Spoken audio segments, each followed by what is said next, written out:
Value zone hyper mart Nandamuri Balakrishna గారిచే November 28న నాచారంలో గొప్ప ప్రారంభం. డార్లింగ్ మా ప్రణవి ఉంటే కొంచెం భయపడతావు కదా నువ్వు మాట్లాడటానికి.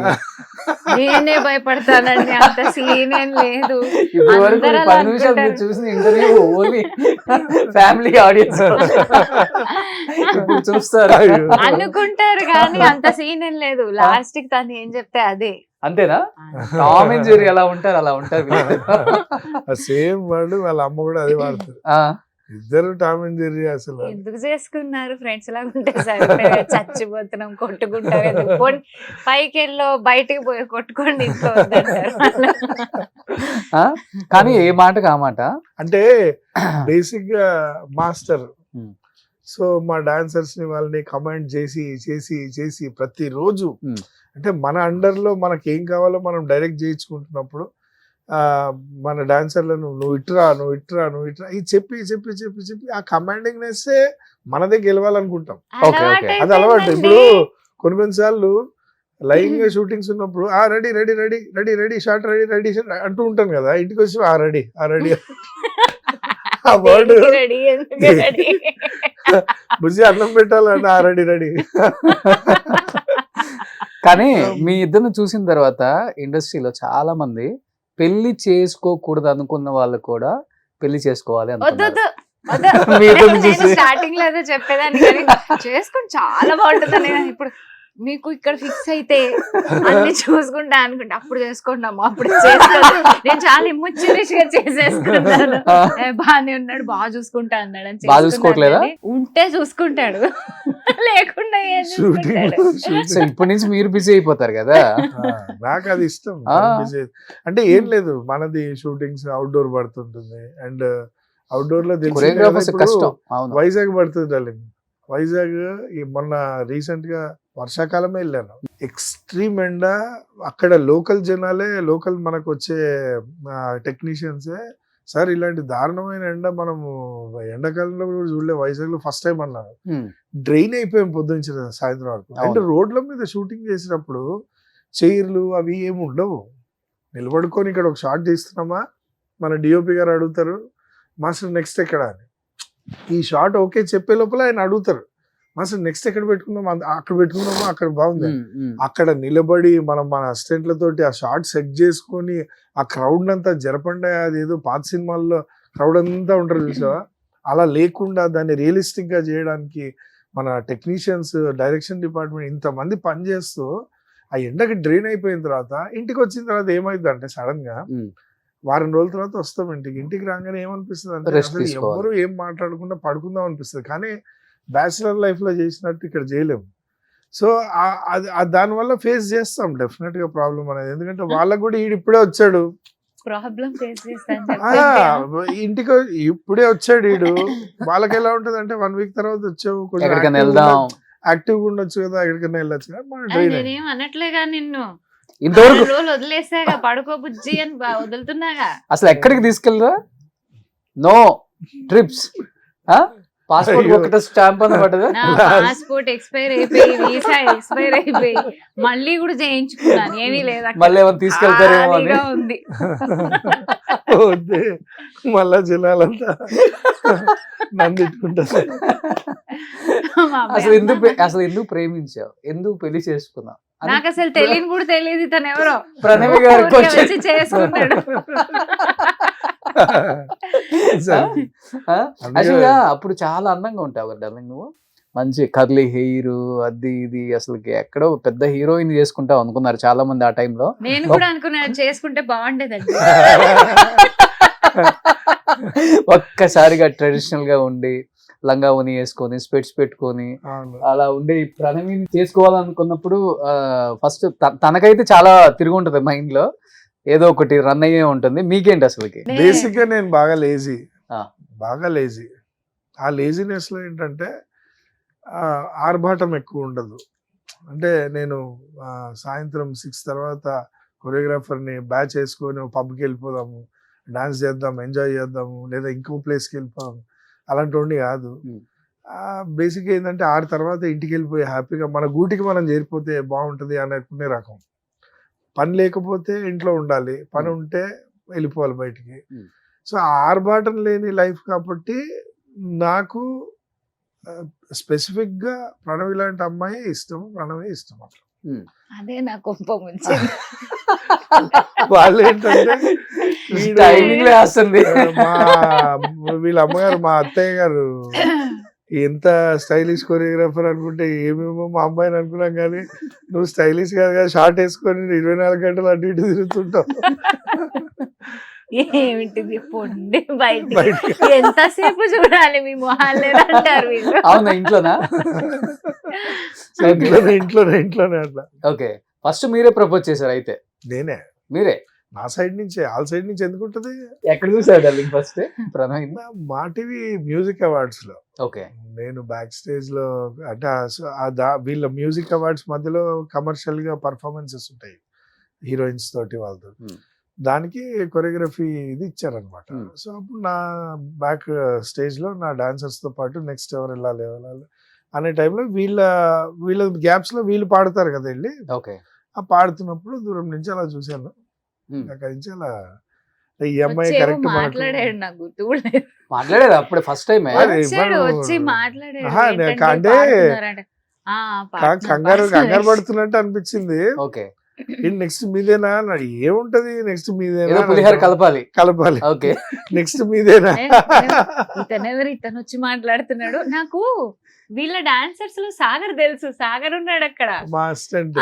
సాగర్ తెలుసు, సాగర్ తో మాట్లాడుతున్నా నేను. ఇతను మధ్యలోంచి వచ్చి దూరి మాట్లాడుతున్నాడు. ఎవరు సాగర్ ఇది, కోనే క్యూ బాత్ కర్ రहा है मेरे साथ, मुझे तो पता ही नहीं है ये क्यों, कौन है सागर అని అడిగా. అంటే अरे आपको पता नहीं है, मुझे तो पता नहीं है ना, నాకు మతానే के लिए बोला అంటే మనకు అంత బ్రోకెన్ హిందీ, అతనేమో హిందీ మాట్లాడతాడు. అరే రావద్దని చెప్పి ఏ దెబ్బ ఊరికి వచ్చి మాట్లాడుతున్నాడు. ఓకే. తర్వాత రఘు మాస్టర్ అని చెప్పారు. అప్పుడు మా అమ్మ చాలా పెద్ద ఫ్యాన్ కదా, ఓకే ఈయన అనమాట రఘు మాస్టర్ అంటే అని అనుకున్నా. ఆ తర్వాత కట్ చేస్తే వేరే స్టూడియో నుంచి నాకు కాల్ వచ్చింది, ఇలా ఒక అబ్బాయి ఉన్నాడు పెళ్లి చేసుకుంటా అంటున్నాడు మిమ్మల్ని. అంటే ఆ అబ్బాయికి ఆ ఒక్క అబ్బాయికి చెప్పండి, నేను చేసుకోను అని చెప్పండి అని చెప్పాను. ఆ అబ్బాయి ఈ అబ్బాయి, ఆ అబ్బాయే ఈ అబ్బాయి. ఎందుకు ప్రణవి గారిని మీ లైఫ్ లోకి రావాలని ఎందుకు కోరుకున్నారు? ఏ మోడలింగ్ అంటే డెస్టినీ అంటారు కదా. ఇప్పుడు మన కళ్ళ ముందు 10-15 మంది అమ్మాయిలు కనపడుతున్నారు, కరెక్టే. కానీ మనం ఎప్పుడైతే కనపడకుండా కూడా మనం ఇప్పుడు తను నేను బయటనే చూశాను, టీవీలో చూశాను, తర్వాత ఇంటికి వెళ్ళిపోతాను, వాళ్ళ ఇల్లు ఎక్కడో తెలియదు, నంబర్లు తెలియదు, ఏం తెలియదు. అప్పుడు ఆ టైంలో మనకు స్టిల్ ఏదో అట్రాక్షన్ ఇంకా వెళ్తోంది, చూడాలి. అది ఏదో ఒకసారి కాదు, ఏదో అడ్మైరింగ్ కాదు, పోనీ అలా కాదు రోజు కనబడుతుంటే అడ్మైరింగ్ అనొచ్చు. అలా కాకుండా జరుగుతుంది అని అంటే అనలైజ్ చేసుకున్నా. ఎందుకంటే చాలా ఊహించుకుంటాం కదా. ఇప్పుడు నేను పాటలు చేసినప్పుడు కూడా ఊహతోటే కదా నడిచేది. ఆ డ్రీమ్ ముందు చూసుకున్న తర్వాత అలా అనలైజ్ చేసుకుంటూ మనం ఎందుకో వదలలేకపోతున్నాం ఏంటి అనే దాంట్లో ఏదో డెస్టినీ అవ్వచ్చు అనేది ఫిక్స్ అయ్యాను. ఓకే. అలా నేను ఫిక్స్ అయ్యాను. అంత అట్రాక్ట్ చేసేది ఏంటండి ప్రణవి గారు రఘు గారిని మీరు అప్పటికి ఇప్పటికి? నాకు ఇంకా అర్థం కావట్లేదండి. ఏం చూసి చేసుకున్నావు రఘు, ఎందుకు చేసుకున్నావు రఘు? ఓకే. లేదు అంటే ఊరికే ఇలా ఫన్ గా మేము మాట్లాడుకుంటుంటాం కానీ మేబీ ఏమో ఒకటే బ్యాక్గ్రౌండ్స్ ఏమో, మరి ఒకటే సేమ్ ఫ్యామిలీ బ్యాక్గ్రౌండ్, లేకపోతే అలాంటి మెంటాలిటీస్ ఏమో. పెళ్లికి ముందర కూడా అంటే నేను చేసుకోనని చెప్పాను తనకి ఫస్ట్. అప్పుడు కూడా we became very good friends. We are friends first, then wife and husband. Okay. We still are like that. Okay. So final గా ఎప్పుడు ఓకే చెప్పేశారు? ఇంకా ఫైనల్ గా ఇంకొదలడు అని అనుకుని లండన్ నేను షోకి వెళ్ళినప్పుడు ఇంకా ఫైనల్ గా అడిగాడు అనమాట, ఏయ్ అట్లా కాదు కానీ ఒకసారి నేను మళ్ళీ లాస్ట్ ఫైనల్ గా అడుగుతున్నాను, నీకు వద్దంటే చెప్పు, ఫ్రెండ్షిప్ పాడు చేసుకోవాలని లేదు అంటే, వద్దని చెప్పాక వీళ్ళు ఏం ఫ్రెండ్షిప్ చేస్తారు అని చెప్పి ఇట్లా డిచ్ కొట్టి వెళ్ళిపోతారు వీళ్ళు అనుకుని, సరే మా అమ్మని అడగండి అని చెప్పి మా అమ్మకు ఫోన్ చేసి, ఇట్లా ఒక అబ్బాయి ఫోన్ చేస్తాడు, రఘు మాస్టర్ ఫోన్ చేస్తాడు, నువ్వు వద్దని చెప్పు, అది మీరు నువ్వు వద్దని చెప్పు చేయనని చెప్పా అని వాళ్ళు అన్నారు లేదు మంచి అబ్బాయి మంచి ఫ్యామిలీ చేసుకోవడానికి నీకేంటి చేసుకో అని చెప్పారు. తర్వాత సరేలే is my friend only no life will be good అని సరే ఓకే. బట్ మీరు అనుకున్నారా లైఫ్ లోకి వస్తుంది డెఫినెట్ గా నా లైఫ్ లోకి అనుకున్నాను. ఓకే చెప్తుంది ఓకే చెప్పకపోతే ఒకటి ఉంటుంది, ఓకే చెప్తే ఒకటి ఉంటుంది. ఏదో వాయిస్ మెసేజ్ రెడీ చేసుకొని ఉంచుకుంటాం కదా మనం. లేదు అంటే strong feeling. Second time first time అయితే నో అనేసింది.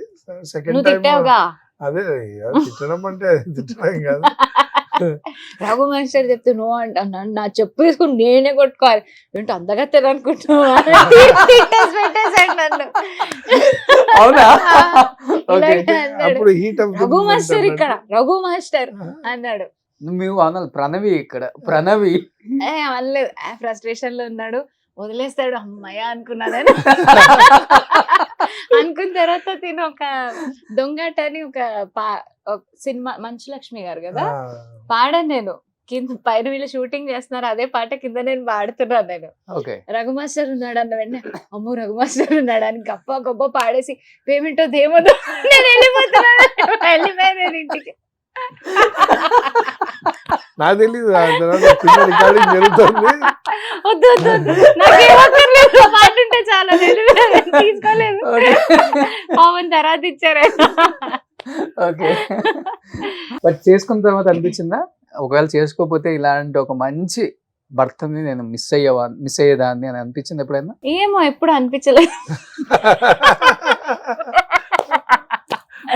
అంటే ఇప్పుడు రాసి పెట్టుంటే చచ్చినట్టు ఏమైనా చేసుకుంటామండి. ఓకే చేసేసుకున్నాం కదా ఇంకంతే. ఇంకా మళ్ళీ నేను ఆ ఫేజ్ లోకి వెనక్కి వెళ్ళాను అనమాట. ఓకే ఇంకా ఆలోచించలేదు. బట్ డార్లింగ్ చేసుకున్నాక మీకు అనిపించిందా నేను నాది రాంగ్ చాయిస్? వన్స్ నాది ఎట్లా ఉంటది అంటే వెళ్ళాము అని అంటే 100% మనమే అంతే. Okay no other navigations. Okay super. శ్రీరామచంద్రుడు తిన షూటింగ్స్ కి అప్పుడప్పుడు వెళ్తూ ఉంటాను సార్ నేను. ఎంత బాగుంటుందంటే atmosphere because they wear so many clothes they have to. ఇప్పుడు అమ్మాయిలైనా అబ్బాయిలైనా it is their profession. They are so professional. ఎంత బాగుంటారు సార్ వాళ్ళు, ఎంత ఫ్రెండ్లీగా ఉంటారు. ఒక అంటే చెడు చూపు ఉండదు, ఒక నెగటివ్ వైబ్రేషన్స్ ఉండవు ఆ షూటింగ్ లో. ఎంత పాజిటివ్ గా ఎంత బాగుంటుంది తెలుసా ఆ షూటింగ్. రఘు షూటింగ్ ఎంత మర్యాదగా ఉంటుంది, ఎంత రెస్పెక్ట్ఫుల్ గా ఉంటారు. ఇప్పుడు he maintains it like that. నాకు ఉద్దేశం అంటే నేను డాన్సర్ గా ఉన్నప్పుడు అసిస్టెంట్ గా ఉన్నప్పుడు మా మాస్టర్స్ కానీ ఎవరి దగ్గర వర్క్ చేసినప్పుడు చాలా ఫ్రీడమ్ గా వర్క్ చేసాం. చాలా ఫ్రీడమ్ ఉండేది. ఫ్రీడమ్ ఉన్నప్పుడు మా కొరియోగ్రాఫర్ నేను ఎవరి దగ్గర అయితే వర్క్ చేశానో వాళ్ళు ఏమైనా కావాలంటే చూసుకో ఏమైనా చెయ్యి పర్లేదు అని ఆ ఫ్రీడమ్ ఇచ్చినప్పుడు మన క్రియేటివిటీ కూడా బయటపడేది. సో నేను ఇలా చేస్తాను అని చెప్పి అసిస్టెంట్ కొరియోగ్రాఫర్. ఓకే సో అదే ఇది. ఇంకోటి మనం పెద్ద ఏజ్ ఏం కాదు కదా. సో నేను ఇప్పుడు మాస్టర్ అయ్యాను అంటే ఇమ్మీడియట్ థింగ్ నా ఫ్రెండ్స్ నా జూనియర్సే నాకు అసిస్టెంట్స్ గా నా గ్రూప్ లో ఉంటారు అంతే. అవును. సో వాళ్ళకి నాకు పెద్ద ఏజ్ గ్యాప్ ఏమి ఉండదు కాబట్టి I treat them as like మనం ఒక క్రికెట్ మ్యాచ్కి వెళ్తే ఆడేసి ఎలా వస్తామో ఇంటికి అంటే అంతా అలా ఉంటుంది. సుమన్ టీవీలో మీ పర్సనల్ అండ్ బిజినెస్ ప్రమోషన్స్ కోసం కింది నెంబర్కి కాంటాక్ట్ చేయండి.